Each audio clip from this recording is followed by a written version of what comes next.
എന്തിനാണ് അമേരിക്കയുടെ പിന്നാക്കം പോക്ക് എന്നുള്ളതാണ് ലോകമാകാംക്ഷയോടുകൂടി നോക്കിക്കാണുന്നത്. ഇറാനുമേലുള്ള അമേരിക്ക-ഇസ്രായേൽ സംയുക്ത സൈനിക നടപടി തുടങ്ങിയിട്ട് ഇന്നേക്ക് 24 ദിവസം പിന്നിട്ടു.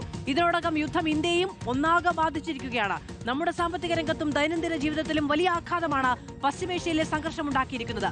ആഗോള വിപണിയിൽ ബ്രന്റ് ക്രൂഡ് ഓയിൽ വില ബാരലിന് $120 മുകളിലെത്തിയതോടെ ഇന്ത്യയുടെ ഇറക്കുമതി ചെലവ് കുത്തനെ കൂടി.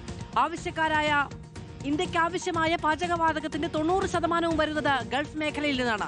ഹോർമുസ് കടലിട് കടഞ്ഞതോടെ സപ്ലൈ തടസ്സപ്പെടുന്നതും ഗാർഹിക സിലിണ്ടറുകളുടെ വില വർദ്ധിക്കുകയും ചെയ്തു. ആ വിതരണം ആകെ പ്രതിസന്ധിയിലാവുകയും ചെയ്തു. ഗൾഫ് രാജ്യങ്ങളിൽ ഏകദേശം 1 കോടിയോളം ഇന്ത്യക്കാർ ജോലി ചെയ്യുന്നുണ്ട്. യുദ്ധം അവരുടെ തൊഴിൽ സുരക്ഷയെ ബാധിക്കുകയും ഇന്ത്യയിലേക്ക് അയക്കുന്ന പണത്തിൽ വലിയ കുറവുണ്ടാവുകയും ചെയ്തു. ടൺ കണക്കിന് ബസുമതി അരി ഉൾപ്പെടെയുള്ള ഇന്ത്യൻ ഉൽപ്പന്നങ്ങൾ തുറമുഖങ്ങളിൽ കുടുങ്ങിക്കിടക്കുകയാണ്. കപ്പലുകളുടെ ഇൻഷുറൻസ് പ്രീമിയം വർദ്ധിച്ചതിനാൽ ചരക്കു നീക്കത്തിനുള്ള ചെലവും കൂടി. വിമാന കമ്പനികളും യാത്രക്കാരും ഒക്കെ പ്രതിസന്ധിയിലാണ്. എന്നാൽ ഇന്ത്യക്ക് ഏറ്റവും തിരിച്ചടിയായത് എന്താണ്? രൂപയുടെ മൂല്യത്തകർച്ചയാണ്. നമുക്ക് അതൊന്ന് വിശദമായി പരിശോധിക്കാം. എങ്ങനെയാണ് ഈ രൂപയുടെ വിനിമയത്തിൽ ഒരു മാറ്റമുണ്ടായത് ഈ യുദ്ധത്തിന്റെ പശ്ചാത്തലത്തിൽ എന്നുള്ളത് നമുക്ക് പ്രേക്ഷകർക്ക് കാണാം എന്ന് വിചാരിക്കുന്നു. ഓരോ വർഷത്തിന്റെയും അടിസ്ഥാനത്തിലുള്ള രൂപയും ഡോളറും തമ്മിലുള്ള വിനിമയ നിരക്ക് നമുക്കിവിടെ ദൃശ്യമാണ്. നമുക്ക് ആദ്യം പരിശോധിക്കാം. അതാ നോക്കൂ, 2001 കണക്ക്. 2001 ഡോളറിനെതിരായ രൂപയുടെ വിനിമയ മൂല്യം 47 രൂപ 19 പൈസയാണ്. 47 രൂപ 19. 5 വർഷക്കാലം കഴിയുമ്പോൾ 2006 എന്ത് സംഭവിക്കുന്നു എന്ന് നോക്കൂ. 2006 45 രൂപയെ അത് കുറയുകയാണ്. 45.31. ഇനി അടുത്ത വർഷം 2014 വരുമ്പോൾ 59 രൂപ 44 പൈസയായി അത് വീണ്ടും വർദ്ധിക്കുന്നു. 59 രൂപ കൊടുക്കണം ഒരു ഡോളർ സ്വന്തമാക്കണമെങ്കിൽ എന്ന നിലയ്ക്ക് അത് വർദ്ധിക്കുന്നു.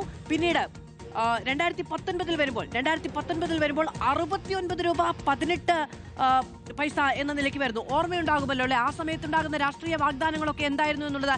ഈ സാഹചര്യവുമായി നമുക്കിതിനെ കണക്ട് ചെയ്യാൻ കഴിയില്ല, കാരണം ഇപ്പോൾ യുദ്ധമാണ്, നമ്മുടെ കയ്യിലുള്ള ഒന്നല്ല. പക്ഷേ 2019 വരുമ്പോഴത്തേക്കിനും ഇവിടുത്തെ 47 നിന്ന് അത് 69 രൂപയായി കൂടുന്നുണ്ട്.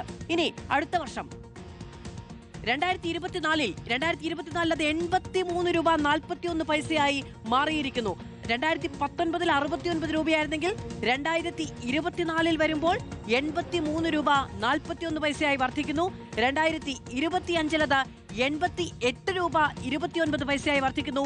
2026 എത്തുമ്പോഴത്തേക്കും പ്രിയ പ്രേക്ഷകരെ അത് 93 രൂപ 96 പൈസയായി വർദ്ധിച്ചിരിക്കുന്നു.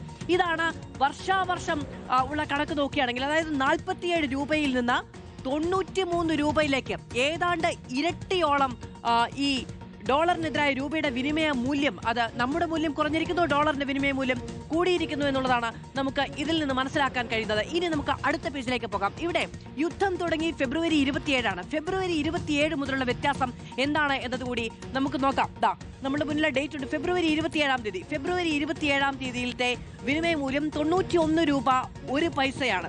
അത് മാർച്ച് 2 ആകുമ്പോഴേക്കും സംഭവിക്കുന്നത് 91 രൂപ 8 പൈസ എന്ന നിലയ്ക്കാണ്. മാർച്ച് 5 ആകുമ്പോഴേക്കും 92 രൂപ 12 പൈസ എന്ന നിലയിലേക്ക് അത് വർദ്ധിക്കുന്നു. മാർച്ച് 8 91 രൂപ 94 പൈസ എന്ന നിലയ്ക്ക് കുറയുന്നു.